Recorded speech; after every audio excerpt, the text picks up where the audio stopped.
I got too many hoes.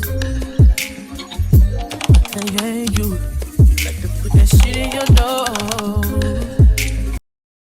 Story time about why you should be careful about who you go on vacation with. So a little background information, I was 18 years old and a senior in high school, and I had planned to go on a vacation to Barcelona in Europe with my best friend Kayla and this other girl Megan. Now, we didn't know Megan too well, but we were still friends with her. But I'm not gonna lie, the red flags started before we even left to go to Barcelona. Because as we were booking this trip, Kayla and I wanted to keep a smaller budget because we were going to be leaving for college when we got back. But Megan was not having it at all. She wanted to spend what seemed like every single last penny on this trip. But thankfully, we ended up compromising on a cheap Airbnb in the middle of Budapest. Well, fast forward to whenever we all land in Spain. So we go to the bar and we meet these two British guys. One's name was Will, and he was hanging around with Kayla and I. Then the other one, who we're gonna call Harry, he was chatting it up with Megan. Keep in mind, Megan has a boyfriend. So before we left, the guys asked for our Instagram, and Kayla and I said no, they respected it. But Megan, on the other hand, was giving out her socials. Now, initially,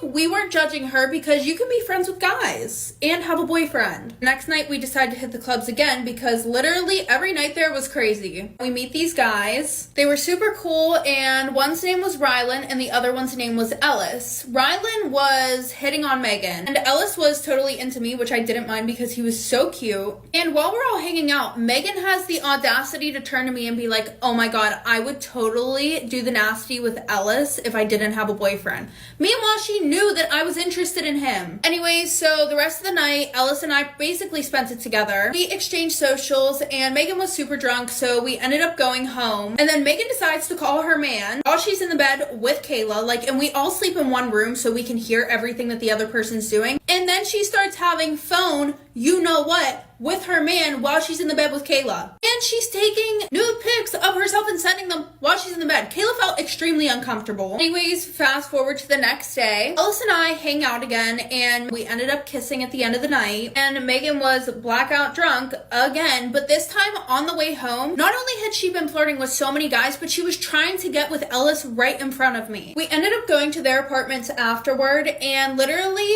Megan invites him into bed with her. He didn't get into bed with her, but I was so pissed off. You have a boyfriend, and also you're trying to steal some guy that you know that I like. Kayla and I were furious, so we just decided to go and walk home. Fast forward the next day, Megan wakes up and she can't remember anything that happened the day before. After this, the vibe was just awful, but Kayla and I tried to ignore it, and I'm pretty sure that Megan had no idea that there was a bad vibe. I'm pretty sure that she thought nothing she did was wrong. Anyway, so we go to this beach party thing, and Megan was in charge of booking the beach party, right? Kayla and I gave her money to book tickets that was unlimited drinking.